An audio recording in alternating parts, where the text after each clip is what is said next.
My ideas at the beginning were that I had to know everything, that I had to have all the answers. I very quickly realized that most of the things I had no idea, and that my job was more listening and processing than it was telling people what they had to do.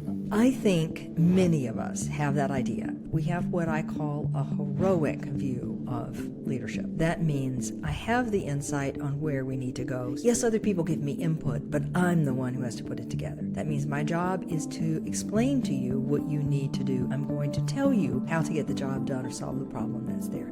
So you have the kind of micromanaging on one side where you're involved in everything, and you have kind of a ghost on the other side where you just, you've completely lost control. A lot of managers that I speak to, they're tremendous people and they're tremendous professionals, but they lack that one tool to explain to people how they're going to work together. And she said to me, please don't take this one from me. And then I realized this isn't about me. It's about everyone's chance to prove themselves.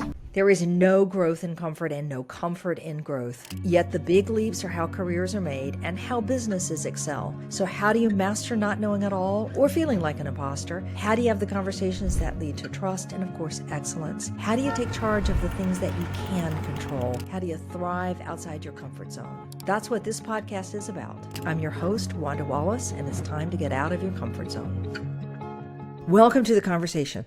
Every leader, everywhere, I don't care what your title is, needs to be able to create leverage and have more impact. And to do that, you have got to be able to delegate successfully, unless you somehow manage to figure out how to get more than 24 hours in a 24-hour day. I don't think so. The problem is everybody knows that, and so few people actually know how to do it. In fact, it's kind of shocking to me how poor people are with delegating. Either they over-direct, or let me put it in a kinder way, overly instruct, or they kind of ditch, which really means desert and abandon and hope you can figure out. And that never goes well. Either end of that never gets you the kind of results that you're looking for, as managers will tell you when they say, I can't delegate, I've given up. Well, there is a better way. And that's what we're going to talk about today. How do you do delegation in a different way that gets yourself out of the weeds, keeps your team motivated, and at the same time gives you great performance? Stay tuned. I promise we're going to deliver on that. So my guest today is Stefan Feuerstein. He has over 2 decades of leadership experience, primarily in the humanitarian space. Oprah Winfrey has called him one of her Super Soul 100. I take that as pretty high praise, and she's listed in her global list of 100 changemakers whose voices and talents really elevate humanity.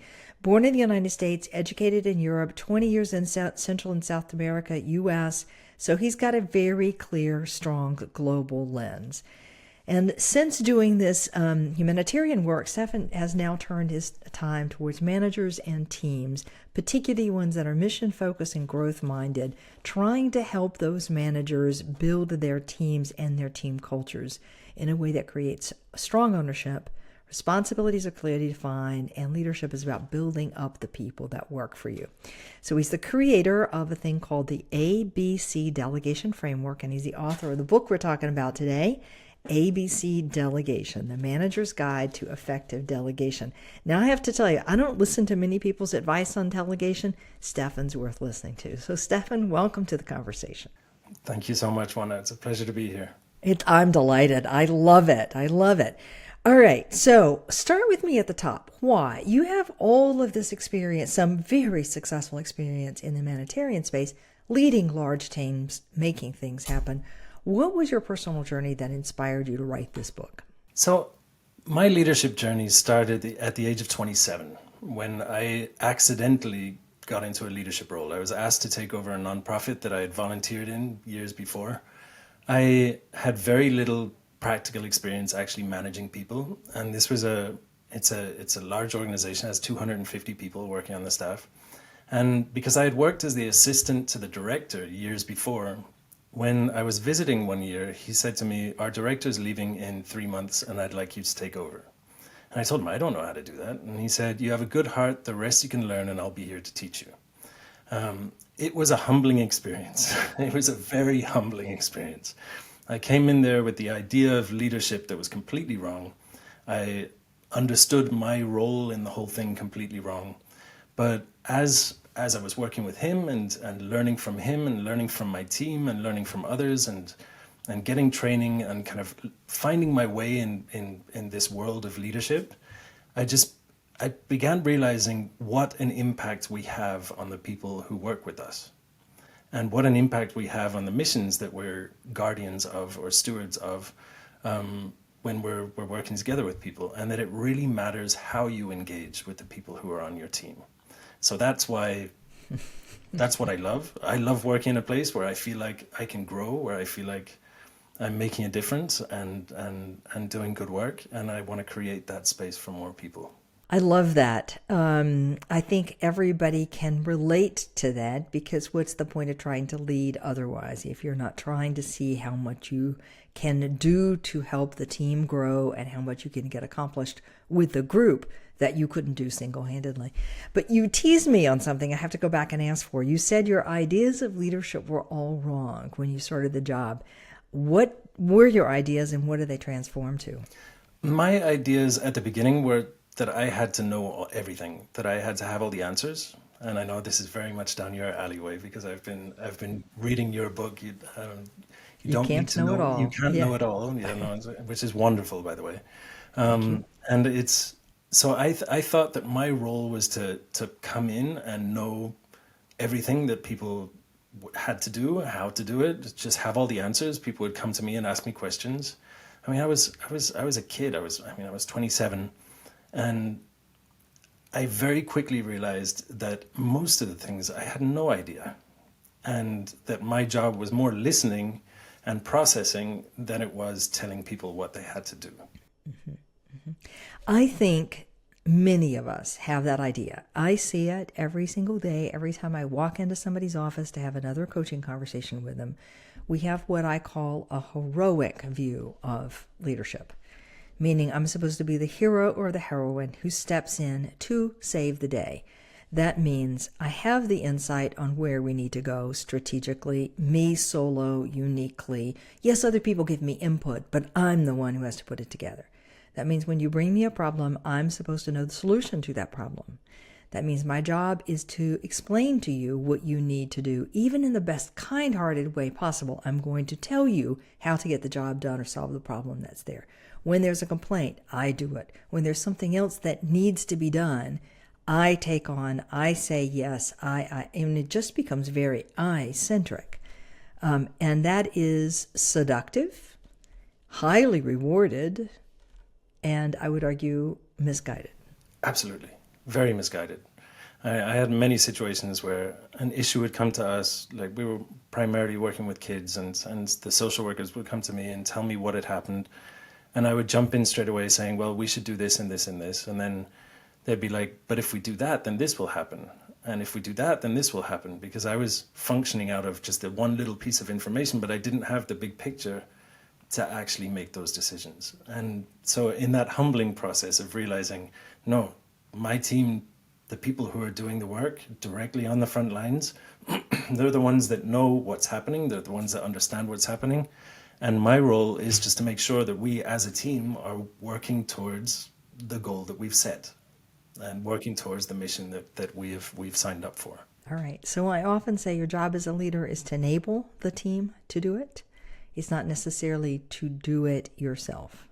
Absolutely. Which is easier said than done, okay? All right, so let's dig into your framework, ABC framework. Explain how this works and kind of give me an example about it, too. Yeah, so the best way to describe it is, imagine that you walk into your boss's office and you sit down and you're having a conversation about, like, you've just joined the job, or you're having a conversation of how we're going to do the job. And your boss says to you, okay, Wanda, I'm going to tell you everything that you need to do, and I'll check in, and if I see something I don't like, I'll tell you to change it, and this, that, and the other, and that's how we're going to work together. Or compare that to a conversation where you come in and your boss says to you, okay, Wanda, this is what we do. And they draw out a box, and they say, this is what we call the mission frame. Everything inside of this box is what we do. Anything outside of it is what we do not do. Now, this piece here, this box within that box, we'll call it your mandate frame. That's your responsibility within our mission. I will teach you the 3 different categories that are in there. The first being A, do what you want. B, do what you want, but inform me. And C, ask me first. And don't worry, I'll be teaching you those, and we can change them as you prove yourself in the different areas. And then I will, if you make a commitment to this mandate frame, to this responsibility, I will make 3 commitments with you. The first is that I will follow up with you in a way that actually helps you. The second is that I will resolve any destructive conflict that comes up, either within your team or with other teams. And the third one is a commitment that every piece of work we do together, I will approach it through the lens of using this work to build you up as a professional. Now, which of those two feels better? Well, I like the latter one. There's no question. So in essence, it's that. And the ABC framework, what we do is we have tools for each of those different parts, tools for the how to follow up, how to resolve conflict, and then also how to build new leaders that are just practical, simple things that you can put into practice as a team to make sure that things get done the way that you're hoping that they will. Makes sense to me. Now let's go back to this notion of the frame. So you as a leader are making a commitment to me, something that you're going to do for me that is going to help me grow as a professional. And I like those 3, but let's go back to the frame. You have this notion of the mandate frame. This is our mission as a group. This is what we're trying to achieve as a group here. And here's your mandate within that, meaning what I'm counting on you to do. So I would say the first is the mission frame. That's as a whole organization. And if you're the CEO, your mandate frame and your mission frame is the same because you're responsible for everything that happens. But then your direct reports within that will have what I call the mandate frame. So it's kind of, I take the full responsibility. And if I'm the CEO, let's say I have 7 people answering to me, like direct reports. Each of them will have a box, a piece of that mission frame that is theirs, a piece of the mission frame that is their responsibility. That's their mandate frame. Okay, that makes sense. So now I've got a manager, let's say in the middle of an organization, not the CEO, who has a very clear mission and has given me a strong mandate about what I'm supposed to be doing. But those things change over the course of the year because new stuff happens. Some opportunity comes in. The manager has an idea, something that's going to elevate their career. So suddenly we have scope creep. How do you handle that in this notion of the mission frame and the mandate frame? Well, what needs to be clear is that it's all dynamic. It's not a set it and forget it kind of model. It's certainly a situation of, something can happen in the environment where you're working, and then that'll change somewhat what the mission frame is, or something is no longer possible, or technology changes what's a possibility for the organization. Like, if those kind of things happen, then of course you need to adapt to it. In the same way, if you see that someone is handling enough in their mandate frame, they've got it all under control, they're fine with it, they're dealing with it well, and they can take on more, you can expand it.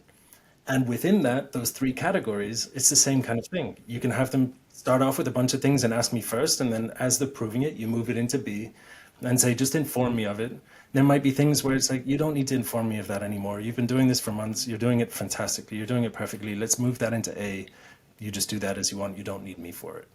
I'm going to come back to that one because I'm still stuck on the importance. I think it's so easy to say, here's our mandate, or here's our goal, or here's our mission.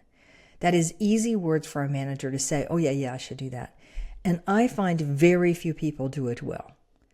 They have some loose, ambiguous goal that, grow by 50% or something like that. That doesn't really then translate into what is my responsibility within that, or how do I measure success, or we have a different understanding of what grow means even. So that I think I just want to emphasize the importance of clarity in what the overall team mission, manager's mission is, what are we trying to accomplish, as well as then real clarity on what it is I'm accountable for, what that looks like, what I share with other people. There's just clarity there that's needed. I want to emphasize that one. Absolutely. And also how they fit together. Like how from the whole mission that we have, how that runs through me to the people that are working in the levels below me, like understanding how those pieces get together. I think was it Yogi Berra that said once, if you don't know where you're going, you might end up someplace else or something. Yeah. Like you need to know where. If you don't know where you're going, any place is okay. Yeah. Yeah. I mean, it's kind of, you have to have a clear idea where you're going. Otherwise, how do you use your efforts? And that needs to be the first step, to sit down and say, okay, well, this is our mission. This is what we're all working toward. this is your piece, this is your piece. And if that's not clear, it's very hard to, number one, be clear on what you expect of people, and number two, hold people accountable to it. It's like, you didn't do what you said you would do. Well, I didn't say what I was going to do because you never told me what I had to do. Like, it just doesn't work that way. Right. Well, and I also think there's opportunity for an individual to say, okay, this is what I've heard from you. Here's what I think my responsibility is. Did I get that right? You got to clarify it, though. Absolutely. The other thing that you're doing in this one is highlighting there is my mandate as working on your team, but somebody else has another mandate, and there is often overlap between those two or blend between those two. And so clarity about how we work together, pass things off to each other, resolve conflict is part of the manager's job. And I think we do a horrible job of A, admitting that, and B, handling it. Okay, so let me move forward from the notion of this goal and very clear, articulated, mutually understood, what's my responsibility and what is you and my manager trying to achieve, how does it all fit together? So to the ABC. So 3 categories of things now that as your employee, I'm responsible for. A, B, and C. A is, so explain those again. So A is do what you want. As long as it's within your mandate frame and in that part, you don't need me for it. Like, you don't need to be informing me of everything that you're doing. You don't need to ask me about it first. Well, if it's that kind of a thing, you can do as you wish. If it's B, it's do what you want. You can decide how to do it, but you need to inform me about it. That would be things like, for example, in my past positions, I would say, well, those would be things like something that I would want to know about if I had a conversation with the board or with donors, or something that had to do with a government entity that was supervising our work, that I don't need to be involved in the process because the people knew how to do it, but I would want to be aware that it happened, just so that in future conversations I would know about it, or that I would want to know about it because it might affect us further down the road.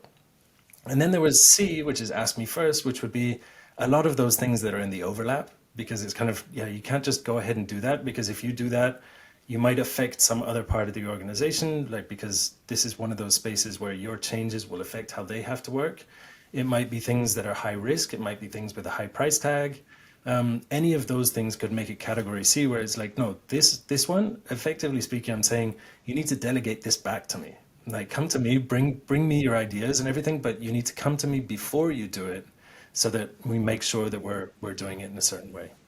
All right, so to put this back in the world of work, and the average world of work, I can imagine a manager who has said, okay, this is your mandate. This is what you're accountable for. In category A, we have things that are under your technical expertise that I already know you know how to do. You don't need to ask me about those just to do them.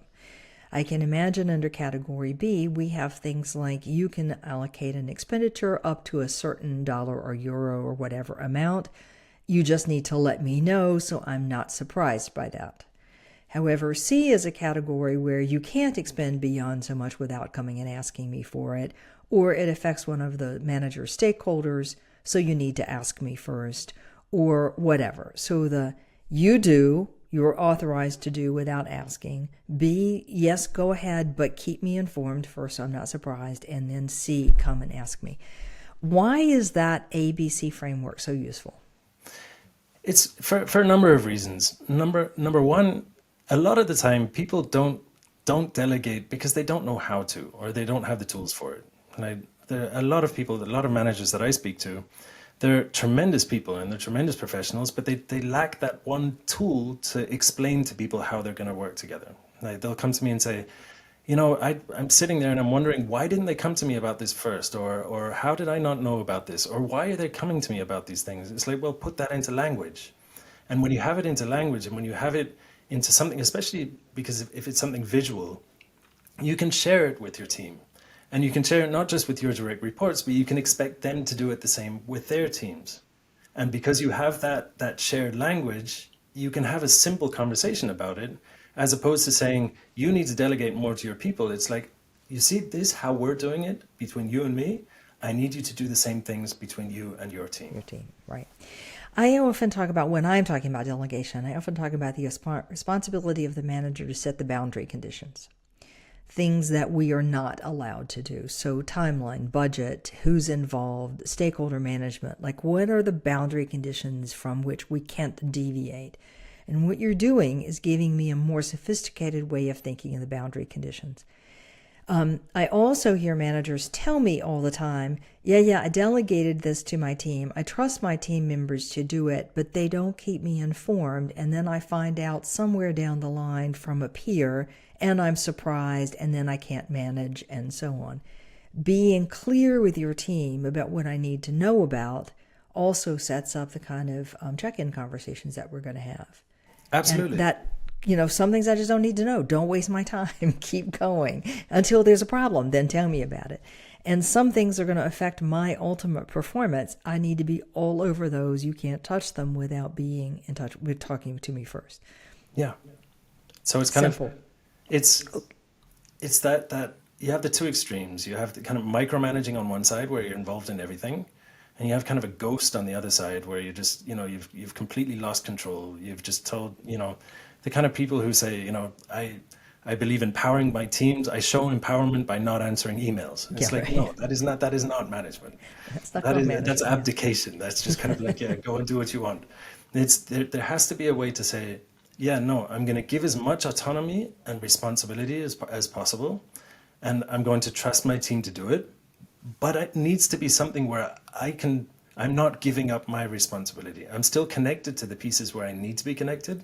I'm still learning about what's happening, and I'm still aware of any issues that are coming up so that I'm not giving up my responsibility. Right. So how do you then define for managers what their responsibility is? So it's a simple process of sitting down and saying, okay, well, this is everything we do. Like, you're responsible for this area. You have job descriptions as well. You can sit and literally go through someone's job description and say, this is mostly an A thing, and it becomes a B if this happens, like you said, with the different thresholds. This is always a B thing where I need to know about it. These kind of things are always C. So even from the get-go, you can have that conversation with your managers and make it very clear to them, this is where I want to be involved. And you tell them, my intention is to give you as much responsibility as possible and to grow you as a professional, to help you grow, to understand what you want to achieve, and then to become part of that, of helping you arrive there. But I need this from you as well. I need to stay connected here, and I need to stay involved here, because otherwise you're not managing, you're just giving up. Yeah, doling out and walking away. Okay. It reminds me, somebody I talk about all the time, a leader, actually quite senior leader, who had a very heavy deliverable on his plate for the coming 3 years, a major shift in, let's call it a regulatory issue for lack of a better phrasing for it. And he picked a team for those 3 years that he knew could do 75% of the work pretty much independently because they had the technical expertise to do what they needed to do. They were really good in managing projects, all that usual stuff. That's his team that he picked. And then he just sort of let them go with that 75%. And there was this sort of 10% remaining that he said, I own, and nobody is I'm going to ask you to do things on it, but I own it. I own the decision, I own the communication, I own everything about it. You're welcome to bring me an idea, but I'm going to own it. And then there's that 15% in the middle that is the shade, that it sort of touches your area, it sort of touches somebody else, it sort of touches one of my key stakeholders. I just got to know about it. So there's an example of his using the ABC technique very intentionally to manage his workload. And he said, yeah, in the 75% that I get turned over to the team, of course there were going to be some mistakes, but those mistakes weren't going to sink me. Mistakes in my 10% would sink me. Absolutely. I mean, that's a clear use of it. Okay. All right. Yeah, absolutely. Okay, so now let's go to this idea of cascading, because you already said this. I find lots of times we use a technique with our direct reports and we assume that they will turn around and use it with their direct reports, but it never works that way. For some reason, the direct reports don't think about that way. They don't actually really understand the framework. How do you help this cascade really work? So I have an example of where exactly that happened, which was tremendously frustrating and very eye-opening. where he was the head of our psychology department when we were in Honduras. And he did a tremendous job. He was first the psychologist in one of our vocational training centers. Then he came to our main project and he was working there with the kids, and he was doing a phenomenal job. And then I put him in charge of the entire psychology department. And with me, he was amazing, trustworthy. He could deal with any really complex cases. He came to me with amazing ideas. He was super proactive. He would do all these wonderful things. He would keep me informed. I always knew that if he was taking care of it, I had nothing to worry about. And then I noticed that his team was miserable, but absolutely miserable, because we had 2 leave, and I was like, what's going on here? And so we sat together, and they said, we can't do anything. Like, he's just a total suffocating micromanager who needs to be involved in anything. We've been here for a while and we're not learning anything new. We're stuck doing the same stuff. It's all the simple stuff. And so exactly that happened, what you mentioned. And so if it does not cascade, it's terrible for the organization. So what I did was I sat down with him and I said to him, you see this way that we're working together? And he's like, yeah. And it's like, well, you need to do this with your people. And then I included in our evaluation process, because part of like that building new leaders, there's building capacity and there's creating opportunity and cultivating responsibility. In that creating opportunity piece, we would include that very intentionally in our evaluation process. And also in our conversations, just like check in, it's like, okay, who on your team is ready for more? Or who on your team are you giving more responsibility to than they had like in the past? What kind of stretch moments are you giving them? The kind of outside the comfort zone moments, like to properly learn something. Like, how are you going about that in an intentional way? Okay. And did that work? Did he catch on? He did, absolutely. So let me test a hypothesis with you. I think lots of the time, the framework is clear in the manager's mind about how they're delegating, but they never articulate it explicitly. Like, they don't use the language, they don't use the structure, they don't draw the diagram on a piece of paper. And so it's hard to pick up that framework when you don't have a label for it. Absolutely. And there's something about creating a label, calling it ABC or whatever else you want to, and say, here, what goes in each of these. It's like, you need something more explicit for people to notice. Do you think I'm right or wrong? 100% right. If you don't have words for it, it's really hard to talk about it. I mean, like, if you don't have some way of just saying, I feel that delegation needs to be this and this and this, and giving someone some vague idea of how it's supposed to be, and then expecting them to execute on it.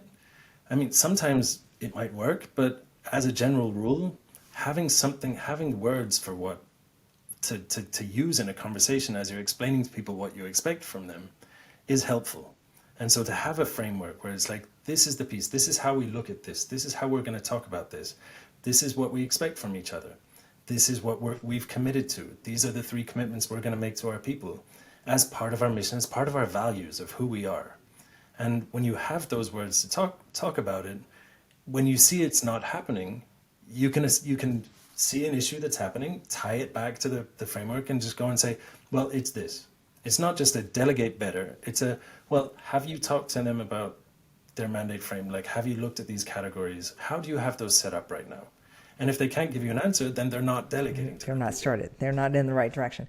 All right. So we've got a clear understanding of if I'm the leader, what my mission is, what my goals, what I'm trying to accomplish, at least for this next period of time is. Granted, it can shift. I've given a clear mandate to each of my direct reports, and also clarity about where there are gaps or whether there's overlap between people. For each individual person, I have given them their ABC buckets. A, meaning the things they can just get on and do with, I don't even need to know about, so full trust. B, where yes, they can do what they want, but they've got to tell me about it in advance, so I'm aware of, no surprises. And C, no, we have to talk about it, or you have to ask before you move on it. So ABC categories within a general mandate, so people know what they're working on. Okay, so now let's go to, and you say that articulately so people can then cascade it with their own team, hopefully. Okay. Right. So now let's go to follow-up. Mm-hmm. Okay, so I've given the ABCs, I've given the mandates, we're all clear. What kind of follow-up am I doing and how am I doing it? Am I reviewing A's?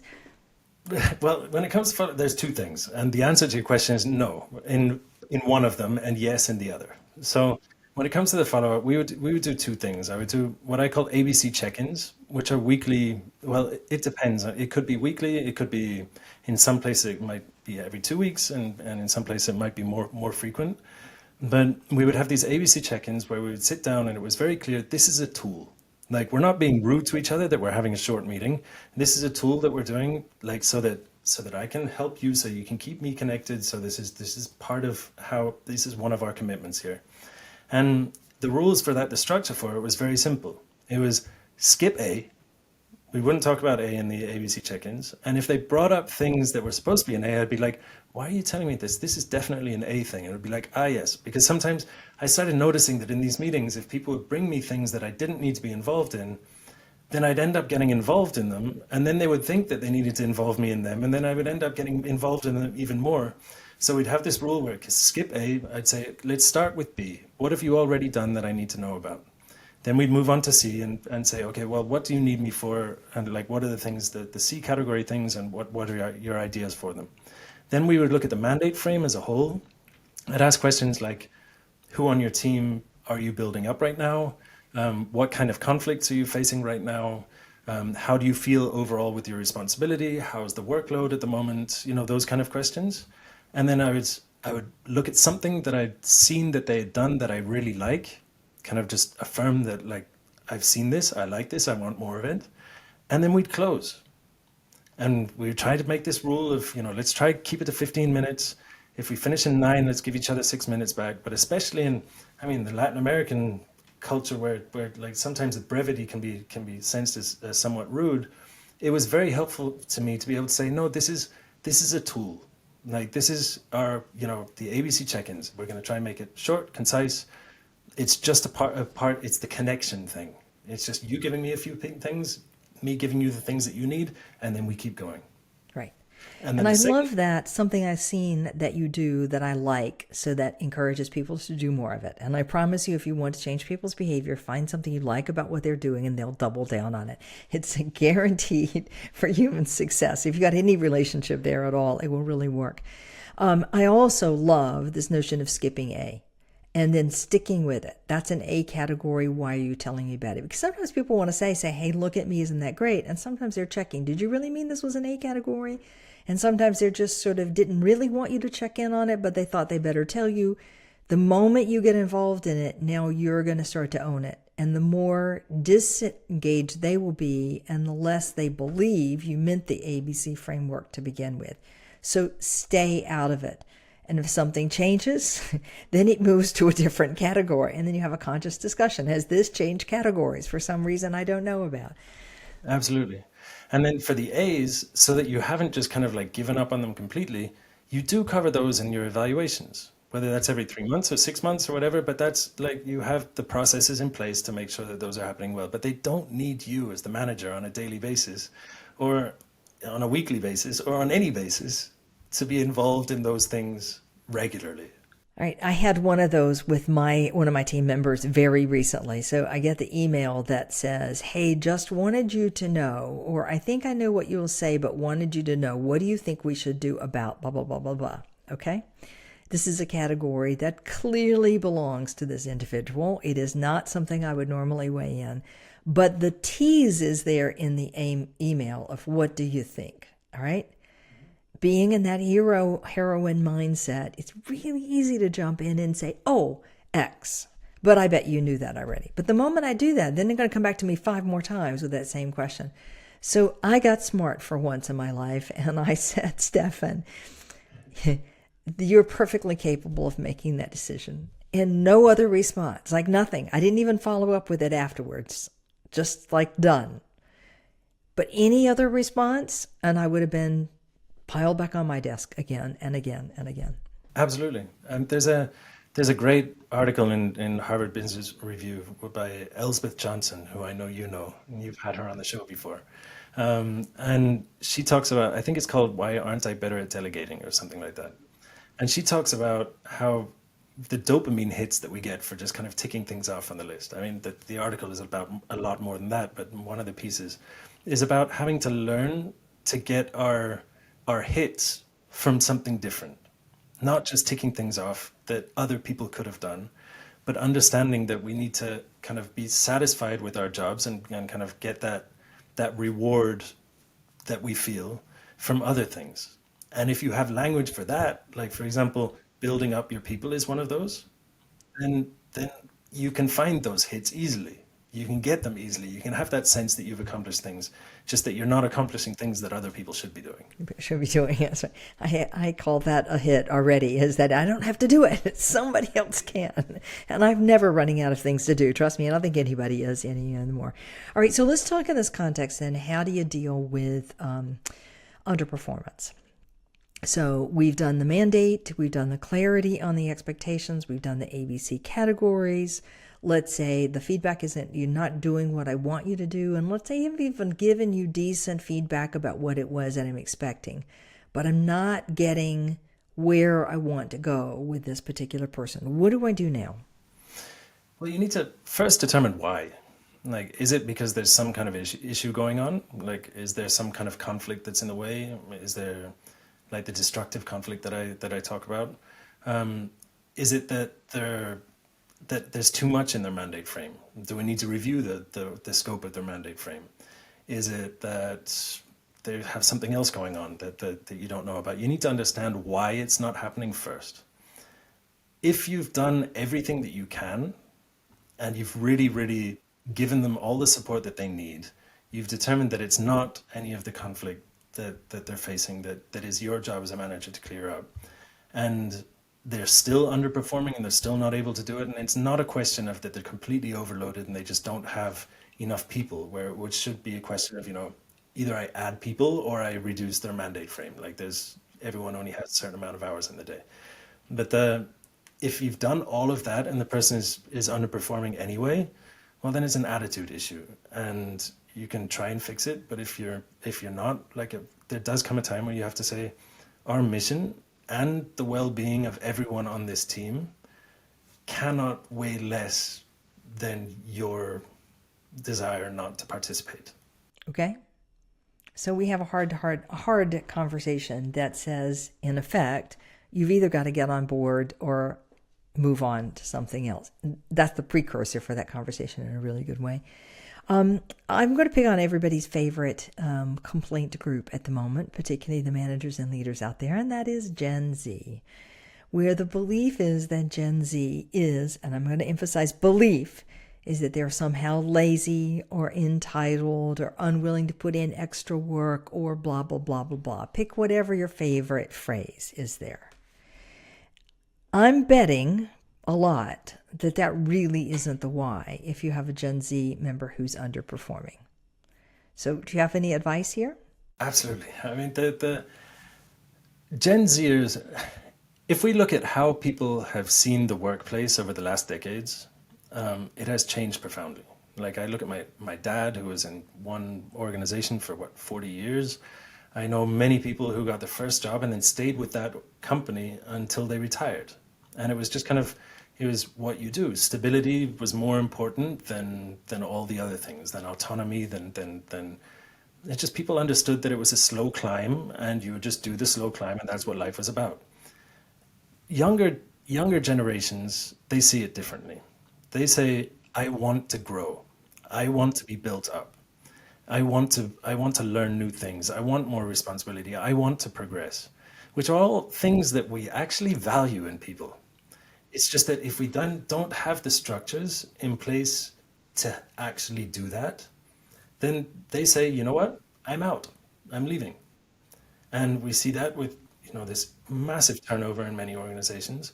So it kind of boils down to the fact that if you're not teaching your managers these things and teaching them to do that mindset shift of seeing how to build up their people and really work with teams in a way that is good for them, then they are tremendously expensive.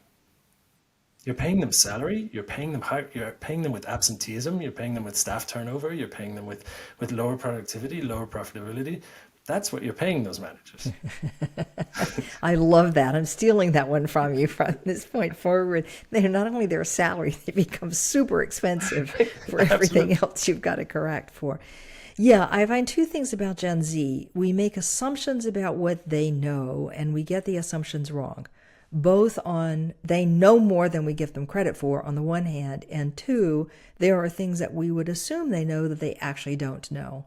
And what I love about your ABC framework is it gives me a way of kind of assessing what do you already know, and therefore I can let you just go ahead and do. And what is it I need to be informed about, and what is it we need to talk about first? Like that framework helps understand where the gaps in knowledge really truly exist and where the benefits are, like the boost that you can actually capitalize on from younger talent. Absolutely. And to be able to say to someone, this is actually a category C task, but why don't you go and do all the prep work for it and come to me and show me what you've done so that we can see how you did that. Like those little things. I mean, it's funny. People want a chance to do well. I learned that from our the person who was in charge of our communications. We were doing this new project. It was great. I was so proud of it, and it was kind of my baby. And I wanted to write the thing for the website for it. And she came to me and was like, "Yeah, do you have that article?" And I was like, "No, I'll give it to you tomorrow. I'm sorry, I'm swamped right now." And the next day she came to me and said, "Yeah, do you have that article?" And I was like, "No, I'm sorry, I don't have it. I'll give it to you tomorrow." The next day she came to me again, and I was like, I'm almost done." And she looked at me and she said, "Do you like it when people give you a chance to shine and to really prove what you can do?" And I was like, "Of course I do." And she said to me, "Please don't take this one from me." And then I realized, yeah, this isn't about me. It's about everyone's chance to prove themselves. Yeah, yeah. And the secret is I don't give up control of it because I still have the opportunity to look at it, to approve it, to tinker with it, to adjust, to ask some questions, to shift. So I've not lost control, but I'm also not in the do seat for every single detail of it. That's what's so brilliant. And I find people are quite happy with that if they know in advance that's what we're doing. What they don't like is thinking, I've got carte blanche, and all of a sudden, no, I don't have carte blanche. The change is not okay. And your framework makes it so clear what's in which category. That's what's so brilliant about it. All right, Stefan, I have to shift gears one more time. I cannot let you go without talking about conflict because it is one of my favorite pet peeves. One of the things that we do so badly is resolving conflict. Most managers push conflict down to their team members and say, well, you sort it out. And they're not really skilled, and all the interesting problems don't get resolved because there's inherent conflict. So give us, how do you help leaders understand how to resolve conflict? So the managers that say the kind of things that you just mentioned, like, "Oh no, you figure it out, you get it resolved." I imagine them a little bit like a gardener that says, "I plant flowers, but I don't weed." And it's like, "Yeah, but the weeds are impacting the growth of the flowers, or they're killing off the flowers." And it's like, "Yeah, no, but I only plant flowers, I don't weed." And it's like, "No, your job is also to remove the obstacles to growth." And so if there's conflict, I'm not talking about there's constructive conflict, the coming together of ideas and a purifying process to figure out a better path and things like that. I think Patrick Lencioni has written a lot about that, the kind of, positive conflict in an organization. But I'm talking about the destructive conflict, and there are three kinds. There's mission conflict, which is, I think we need to go that way, and you think we need to go that way. And the manager needs to step in and tell us, no, actually, we're going this way, and that's the way it is. There's systemic conflict, which is, your work is making my work so much harder, or my work is making your work impossible. So it's just a process question that is generating friction, and that needs to be fixed. Or there's personal conflict. I don't like her, or she doesn't like me, or I can't stand him, and he won't work with her because they just rub each other the wrong way, like, that kind of thing. So I see, when it comes to management, it is the responsibility of the manager to first identify which of those three kinds it is, starting with mission conflict, because two of the three have to do with management. They don't have to do with the individuals. It's either, if it's mission conflict, it's because I have not been clear about what direction we're supposed to be going. So we start there, kind of figure out, is this that there's a misalignment of either the direction we're supposed to be going or the values that we perceive in this within our organization, and to clarify that. If it's not that, then let's look at systemic conflict. Kind of, is it that the work processes are generating these issues between these people, and that's what's causing the hold up? And if it's not that, is it personal conflict? And if it's personal conflict, they're tools that you can use in practical ways to kind of put the problem back on the table and say, let's talk about this, but you're not even allowed to mention each other, those kind of things. But those are the kind of the personal issues are the ones they just need to stay at home. And that needs to be left clear. But if it's one of the other two, which is often the case, then it is the manager's job to fix it. So, and if you don't fix the first two, they quickly become the third one. Like you get tired of bumping up against someone else in work all the time. Eventually, you just don't like them very much. That's right. If your work is making my work harder, I am not going to like you in a very short period of time, especially if we can't do anything about it, I guarantee. All right, I'll take one issue on one thing. When I get called in to do conflict with team members, 90% of the time, it stems from a style difference, a communication pattern difference. Maybe there's a value difference baked in there, but the really big ones are style differences. My preference for how I work versus your preference for how you work. And they create systemic conflict. If you can find labels for the style differences that make it okay for you to be, let's say, a get started in advance and me to be a last minute, but no, we'll both end at the same time, then okay, we can learn to live with those style differences. When we don't talk about it, we don't have labels for it, then they go sideways in a whole bunch of directions that are not productive. Absolutely. Okay. Completely. You're completely right. All right. What do you do to keep things that are not in the mission frame from creeping into the frame? Any advice there? Yeah, I mean, there's that is very common in businesses. It's very common in nonprofits. It's probably even more common in nonprofits than in businesses, because it's like funding comes in for something and it's like, well, let's do that as well because we can get funding for it and those kind of things. But it needs to be that, you know, the mission is sacred. Like we do change it with time as the world around us changes and our technology changes and new things become possible for us. But there has to be that basic conversation of who are we? Like, what do we stand for? Because, and kind of see it as if we water this down too much, then everything that we already stand for is going to suffer. So it's kind of, it's not well, if we don't do that, then we're failing that. It's like, no, we're doing this and we're proud of this and we're committed to this and we're doing this well and we're going to do this as best we can. But in order to do this well, we need to be able to focus on it and invest all of our efforts here and invest all of our resources. So to have those conversations is important. And I found that in those regular checkups, when you talk to people about their mandate frames, like just kind of like, how are you doing with that? How are you feeling overall? Like, do you feel like you're ready for more responsibility, or you kind of feeling the weight of it at the moment? Like very often those are the conversations where I would hear them talk about these new things. And then it's kind of like, wait, let's just review your mandate frame for a minute. Like, what is this something that really is within yours or not? And they kind of look at it and say, no, but, and it's like, well, do we need to have a conversation about whether this should be in your mandate frame? Or is this a thing of, okay, well, then let's not look at that anymore. And it's like, well, I really feel like this could be something important. Well, let's talk about it then. Or if they realize, yeah, no, it's not. Okay, yeah, no, I'll focus on my work again. You know, so it's a matter of having those conversations. It's like you said, having labels, having words for it, having something to talk about, like a concept to talk about, instead of just saying, I don't want to do that. When you just say, I don't want to do that, we don't do that. People get offended. These are often things that they care about that they're bringing to you. But you have to approach the conversation from the other side and remind them, you know, this isn't just me talking, it's our mission. Like, this is us talking about the mission and figuring out what we've made a promise to, and then figuring out whether this fits with that. Does this work? Can we do it? Do we have the capacities? Is this the right time? It may be a cool idea. However, that doesn't make it something we are to be doing right now. We often call that priority, but again, what you're doing is giving a language and a framework within which to have those hard conversations that say, how do we make sure we're doing the things that are going to really truly have impact, really truly make a difference? And I'm clear what I can get on with and what I need to come back and talk to you about as a manager. Absolutely. I love it. Stefan, I think we could keep talking for forever. It was a great framework. So Stefan Feuerstein, I mispronounced that one. The book is called The ABC Delegation, the Manager's Guide to Effective Delegation. Stefan, if somebody wanted to reach you, where's the best way to find you?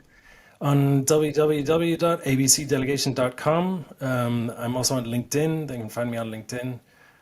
But I'd love to have any conversations or any way that we can help, give workshops, keynotes, advisory, anything that people need. Questions or comments, please be in touch. You can be in touch with Stefan if you want to directly at abcdelegation.com, or get in touch with us, outofthecomfortzone.com. We'd love to hear from you. If you've got follow-on questions, please submit those, because we're going to do a follow-up listeners question coming up in the next couple of months. Love to hear from you about those.